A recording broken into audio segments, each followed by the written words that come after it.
안녕하세요. 김성길 목사와 함께하는 GTS 말씀 묵상 시간입니다. 이제 오늘부터는 8번째 주간의 내용을 묵상하겠습니다.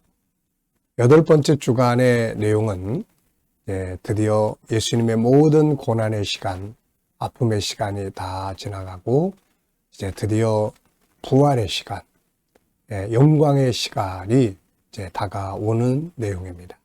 바로 부활의 사건을 다루게 되겠습니다. 이번 한 주간 묵상을 통해서 부활의 주님, 우리가 고난의 주님을 경험할 뿐만 아니라 부활의 주님을 만나는 그런 은혜들이 함께 하시기 바랍니다. 묵상에 함께 하시는 모든 분들 약속대로 묵상하는 자들에게 형통함이 있으려 하셨으니 이 형통함이 함께 하시기를 바랍니다. 우리 GTS 묵상은 두 가지의 목적을 위해 만들어졌죠. 하나는 매일매일의 역동성 있는 신앙생활, 그리고 또 하나는 삶의 현장의 변화와 발전. 우리 아이들은 재능 개발과 또 학습 능력 키우기가 되겠습니다. 이것을 위해서 572의 구조가 들어있죠. 5는 그림을 분석하면서 생각의 능력을 키우는 5가지의 방법이고요. 7은 매일매일의 삶의 주제입니다. 그냥 사는 것보다 뭔가 주제를 가지고 살면 더 좋은 삶을 만들 수 있죠. 그리고 한꺼번에 모아서 사용하면 우리 삶을 점검하는 컨설팅의 도구가 되고요. 우리 아이들에게는 독서와 학습 지도를 할 수 있는 좋은 도구가 됩니다. 2는 질문하기와 주님과 소통하고 영감 얻는 훈련이 되겠습니다. 5, 7, 2 이걸 익숙하게 하시면 우리의 삶을 확실하게 변화시켜주고 발전시켜 줄 수 있습니다. 자, 오늘도 그림 분석부터 시작을 하겠습니다. 자, 그림은 예수님을 돌무덤에 모시고 그리고 군인들이 그 앞을 딱 지키고 있는 그런 장면이 되겠는데요. 자, 제목을 하나 정해 보시죠. 저는 제목을 고통의 시간은 지나고 이렇게 정해 봤어요. 고통의 시간은 지나고 이제 영광의 시간이 오는 거죠. 아픔과 조롱과 멸시와 그 고통의 시간은 드디어 지났다. 이제 그에게는 부활과 영광의 시간이 다가오고 있다. 시간은 지난다. 그래서 인내할 수 있어야 한다. 멋진 말이네요. 시간은 지나잖아요. 그래서 참고 견뎌야 합니다. 그러면 그 시간이 지나고 다음의 시간, 영광의 시간이 오게 되는 거죠. 분석해 보겠습니다. 눈에 보이는 것은 돌산, 이 돌산, 예루살렘 자체가 이 산이에요. 그런데 특히 여기 돌산, 그리고 이 돌산을 파서 새 무덤을 만들었던 아리마대 사람 요셉의 무덤이죠. 그리고 둥글게 생긴 돌로 갖다가 막아놨습니다. 그리고 그 앞에 지키는 자들이 있죠. 사실 이 엄청나게 큰 돌문을 사람의 힘으로 이거 옮기려면 한두 사람이 해서는 안 되는 그런 문이죠. 보이지 않는 부분에는 자, 이 무덤 속에 계신 예수님, 그리고 하늘 보좌에 계신 하나님, 그리고 그를 죽이라고 외쳤던 수많은 무리들, 그리고 예수님이 이 안에 계셔야 할 이유, 그리고 결과. 이런 건 다 보이지 않지만 그러나 이 그림과 아주 중요한 관계를 가지고 있습니다. 세 번째입니다. 그림에서 가장 중요한 것은 무엇이라고 생각하나요? 저는 아픔의 시간은 지난다. 그리고 그날이 반드시 온다. 아픔의 시간, 채찍에 맞는 괴로움의 시간, 사람들 앞에 조롱받는 시간, 그 시간은 다 지나고 그 다음에는 영광의 시간이 오는 거죠. 자, 연상법 훈련입니다. 눈 감아 보시고요. 한번 이 그림 쭉 떠올려 보십시오. 먼저 돌산, 그리고 둥그런 돌문이 닫혀있는 무덤, 앞에 군인들 3명, 그들이 들고 있는 창. 자, 이 그림과 관계된 성경 구절 또 한번 생각을 해보겠습니다. 먼저는 마태복음 28장, 이 본문의 내용이에요. 그리고 누가복음 24장도 부활의 장이죠. 사도행전 1장, 다음은 이제 승천의 시간이 오고, 그 다음에 계시록 19장, 재림의 시간이 옵니다. 그리고 계시록 21장 6절에 다 이루었다. 이제 이루었도다. 예수님이 십자가 위에서 다 이루었다 하셨는데, 이 모든 것이 이루어지는 곳이 바로 계시록 21장 6절, 이루었도다. 나는 알파와 오메가요, 처음과 마지막이다. 결국 모든 것은 다 이루어지게 됩니다. 자, 상상력 키우기입니다. 이 그림 가운데 두고요. 앞에는 십자가에 못 박히시는 주님의 모습. 다음 그림은 계시록 19장의 재림의 주님의 모습을 그려볼 것 같습니다. 미래를 어떻게 살고 싶은가요? 그렇다면 지금 무엇을 해야 할까요? 오늘도 미래 비전 생각을 해보시기 바랍니다. 아이들과 묵상을 나누시는 분들은 또 이 그림 속에서 수학 찾기, 돌문 보면은 딱 떠오르는 게 원, 그렇죠? 원, 그리고 반을 딱 잘랐어요.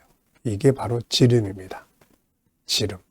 그리고 반지름은 가운데 점을 중심으로 한쪽 반지름. 지름은 반지름의 2배. 네. 자, 이렇게 수학 공식, 도형, 각도, 수연산, 측정, 규칙, 또 자료와 그래프 등, 또 중학생들은 또 뭐 소인수 분해니 뭐니 거기에 맞는 공식도 이렇게 한번 생각을 해보시면 아주 좋습니다.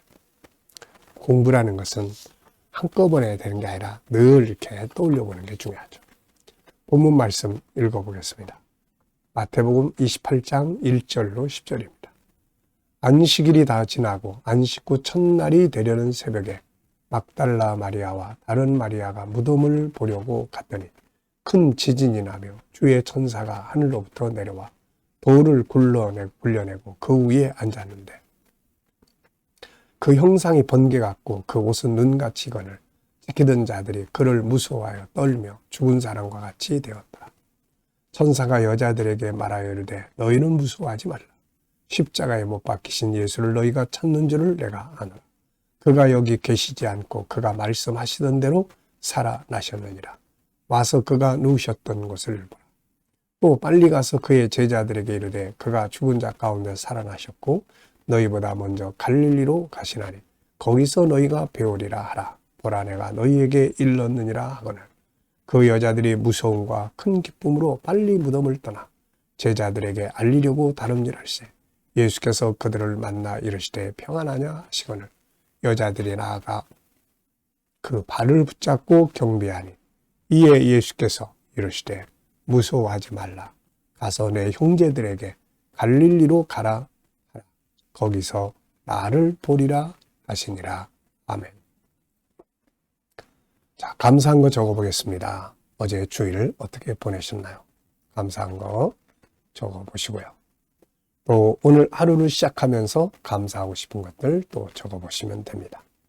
미래를 또 그려보면서 또 감사하고 싶은 것들을 쭉 적으시면 되겠고요. 자, 본문에서 오늘 느껴지는 것은 무엇인가요? 저는 5가지를 적었습니다. 5가지. 첫 번째는 아픔의 시간이 지나고 영광의 시간이 왔다. 앞서 말씀드린 것처럼 가야바의 법정, 빌라도의 법정, 그 무지몽매한 사람들의 조롱과 멸시, 채찍, 못박힘, 또 침뱉음, 조롱, 가시관, 이런 아픔과 조롱을 다 지나가고 드디어 이제는 주님의 시간이 온 거죠. 주님의 시간. 두 번째는 말씀하시던 대로 살아나셨다. 우연히가 아니라 말씀하신 대로 살아나셨다는 것. 그리고 세 번째는 만날 수 있는 분. 이 여인들이 예수를 만납니다. 그래서 만날 수 있는 분. 그 다음에 네 번째는 알려야 할 소식. 그들이 제자들에게 알리려고 다람쥐랍니다. 알려야 될 소식이에요. 바로 예수 그리스도의 십자가와 부활은 알려야 하는 소식입니다. 그리고 마지막 다섯 번째는 내 형제들에게 갈릴리로 가라 하라. 거기서 나를 보리라. 거기서 나를 보리라. 오늘도 주님이 우리에게 만나자고 약속한 그곳에서 그곳으로 가야 합니다. 야곱은 하나님과 만나기로 한 베델로 가지 않고 세겜으로 가가지고 거기서 시험에 들어서 몽땅 다 멸망할 위기에 처해 있었던 거죠. 그리고 야곱은 베델로 가야 했습니다. 거기서 나를 보리라. 참 중요한 말씀이에요. 자, 시작 부분, 끝 부분 기억하기. 월요일 날 묵상의 주제는 전체를 기억해야 하고 스토리텔링 하는 거예요. 오늘 본문을, 오늘 그 내용의 흐름을 다 암송하는 겁니다.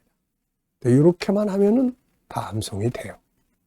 그리고 이 방법을 아이들에게 잘 가르쳐주고 훈련시켜주면 책을 보면 딱 보면 이렇게 흐름을 암송하는데 아주 좋은 방법입니다. 자, 먼저 시작 부분, 끝 부분을 기억하면 돼요. 시작 부분이 뭐죠? 안식 후 첫날 새벽이 될 때 막달라 마리아와 다른 마리아가 무덤을 보려고 갔다 하는데요. 그리고 끝 부분은 이제 예수께서 그 여인들에게, 내 형제들에게 가서 갈릴리로 가라고 해라. 그리고 거기서 나를 볼 거다. 이런 말씀을 하시죠. 자, 두 번째는 이제 구조 정하는 겁니다. 구조를 정하는 거예요. 네, 본문의 구조. 이 구조를 딱딱딱 정하고 그 구조 속에 있는 중요한 단어 하나씩만 딱딱딱 기억을 하면 그 다음에는 아주 이렇게 좋게 되죠. 자, 그래서 구조를 정하는 겁니다. 오늘 본문의 구조는 4, 3, 3 이렇게 되었어요. 4, 3, 3. 자, 먼저 4는 1절로 4절. 이 4는 무덤을 향해 가는 여인들. 천사가 돌무로 옮겨놓고 앉아있는 그 모습. 그리고 지키던 자들이 그걸 보고 얼마나 무서웠겠습니까? 죽은 자처럼 된 장면. 그 다음에 이제 3은 천사들이 이야기하는 거죠. 너희는 무서워하지 마라. 너희가 십자가에 못 박힌 예수를 보려고 온 줄 내가 안다. 그러나 그는 말씀하신 대로 살아나셨어. 여기 계시지 않다. 가서 제자들에게 이 사실을 알리고 갈릴리로 가라고 해라. 예수께서 그리로 먼저 가셨다. 이 내용이에요. 그 다음에는 이제 또 4, 3, 3. 3은 이제 여인들이 얼마나 기뻤겠습니까? 놀랬고. 그리고서는 기쁨으로 막 빨리 가서 전달하려고 달려가다가 예수님을 딱 만난 거죠. 거기서 예수님이 평안하냐? 평안하냐? 그들이 주님의 발을 붙들고 경배를 하고 예수님은 그들에게 내 형제들에게 가서 갈릴리로 가라고 해라. 거기서 나를 보리라. 이런 말씀을 하시죠. 벌써 다 외워버렸습니다. 4, 3, 3. 이렇게 하면은 공부하는데도 아주 효과적이에요. 자, 스토리텔링입니다. 이제 내용을 한번 이야기를 쭉 해보는 거죠. 자, 안식 후 첫날이 되는 새벽에 막달라 마리아와 다른 마리아가 무덤을 보려고 갔습니다. 그런데 천사들이 내려와서 돌문을 옮기고 그 위에 앉아 있었는데 그들의 모습이 번개 같고 입은 옷이 눈과 같이 희었습니다. 네, 이것을 본 지키는 자들이 놀라고 두렵고 해서 죽은 자 같이 되었습니다. 이때 천사들이 이야기했습니다. 너희는 두려워하지 말라. 너희가 십자가에 못 박힌 예수를 찾으러 온 줄 내가 안다. 그는 말씀하신 대로 살아나셨고 여기 계시지 않는다. 가서 제자들에게 이 사실을 알리고 그가 갈릴리로 너희보다 먼저 가셨다고 이야기를 해라. 그러자 이 여인들은 막 기쁘고 감격한 모습으로 이 소식을 전하기 위해 달려가다가 예수를 만나게 됩니다. 주님은 그들에게 너희가 평안하냐? 라고 물으셨고 이 여인들은 주님의 발을 붙들고 경배했습니다. 이때 예수께서 말씀하셨죠. 내 형제들에게 가서 갈릴리로 가라고 해라. 이들은 다 갈릴리 출신들이에요. 예수님도 비롯해서. 그러니까 예루살렘은 출장 온 곳입니다. 그래서 빨리 다 갈릴리로 가는 거죠. 이들이 만약에 예수님의 말씀을 믿었더라면 예루살렘에 머물지 않죠. 야, 예수님이 죽으신다고 하신 대로 죽으셨으니까 다음에 뭐라고 하셨지? 다시 살아나신다고 그랬어. 그리고 갈릴리로 가신다고 그랬으니까 우리 여기서 기다리지 말고 갈릴리로 가서 기다리자. 이랬어야 맞는 거거든요. 근데 이들은 말씀을 전혀 믿지 못했고 다 잊어버렸습니다. 예배당 문 닫고 나가면서 말씀 다 잊어버린 거죠. 자, 그래서 이제 예수님이 갈릴리로 가라고 하신 거죠. 거기서 나를 보리라. 자, 이러면 오늘 이 본문 19절의 오늘 본문 내용을 오늘 우리가 다 암기를 한 것이죠. 네. 자, 본문의 제목을 정해보겠습니다. 저는 다가온 영광의 시간, 말씀하신 대로 살아나심, 죽은 자의 부활, 평안하냐? 거기서 나를 보리라. 우리가 만날 수 있는 분. 이렇게 여러 가지 제목을 정해볼 수 있습니다. 자, 질문 만들어 보겠습니다. 왜, 무엇을, 어떻게, 만약 이런 단어를 넣으면 질문이 만들어지죠. 자, 첫 번째입니다. 예수님은 무엇대로 살아나셨는가? 이게 지금 우연히 살아난 게 아니거든요. 이 다음에도 이 제자들은 예수님 부활을 또 못 믿어요. 눈으로 보고도. 이들은 말씀을 믿지 못하고 있는 거예요, 지금. 그래서 말씀하신 대로. 기독교는 말씀하신 대로입니다. 두 번째는 내 인생에서 질문 하나 만들어 보는 건데요. 내 인생에서 중요한 것은 무엇인가? 저는 항상 5가지. 영성, 그 다음에 사명, 건강, 관계, 그리고 일할 수 있는 환경. 이런 것들이 중요하죠. 자, 오늘도 부활의 주님 만나면서 승리하시기 바랍니다. 자, 주님과 소통하는 시간 갖겠습니다. 눈 감으시고요. 433 오늘 본문 떠올려 보시고 7가지 주제도 또 떠올려 보십시오. 그리고 오늘 삶의 현장 어디에서 누구를 만나고 무엇을 하십니까? 그곳에서 주님 내가 어떻게 할까요? 주님이라면 어떻게 하시겠어요? 무슨 말을 하고 또 어떤 자세로 대하면 좋을까요? 주님께 묻고 기다려 보면은 주님이 주시는 영감이 있습니다. 이 영감을 가지고 살면 오늘도 좋은 하루 될 수 있습니다. 주님 주시는 영감으로 승리의 하루가 되시기 바랍니다. 기도하고 마치겠습니다. 주님 감사합니다. 죽으시고 부활하신 부활의 주님을 찬양합니다. 오늘도 묵상에 함께하는 모든 이들에게 가정, 직장, 사업장마다 형통케 하여 주시고 새로운 일터를 구하는 자들에게는 좋은 일터들이 예비될 수 있게 하여 주시옵소서. 주님, 오늘도 치료받는 교우들에게 치유의 능력이 함께해 주시고 어려운 문제를 안고 기도하는 성도들에게는 감당할 힘과 또 합력하여 선을 이루는 역사가 있게 하여 주시고 혼란스러운 이 나라의 정국이 속히 해결되고 발전하는 나라, 거룩한 땅, 선교의 나라가 되게 주시옵소서. 주님, 오늘도 세계 곳곳에서 복음을 위해 수고하시는 선교사님들과 저들의 사역 중에 함께하여 주시고 또 오늘도 우리 KDM 훈련을 통해서 천국 복음이 더욱 온 세계에 전파되게 하여 주시옵소서. 주님, GTS 묵상이 더 많은 이들에게 보급되고 다음 세대를 위해 잘 양육되는데 사용되게 하여 주옵소서. 감사하며 예수님의 이름으로 기도하옵나이다. 아멘.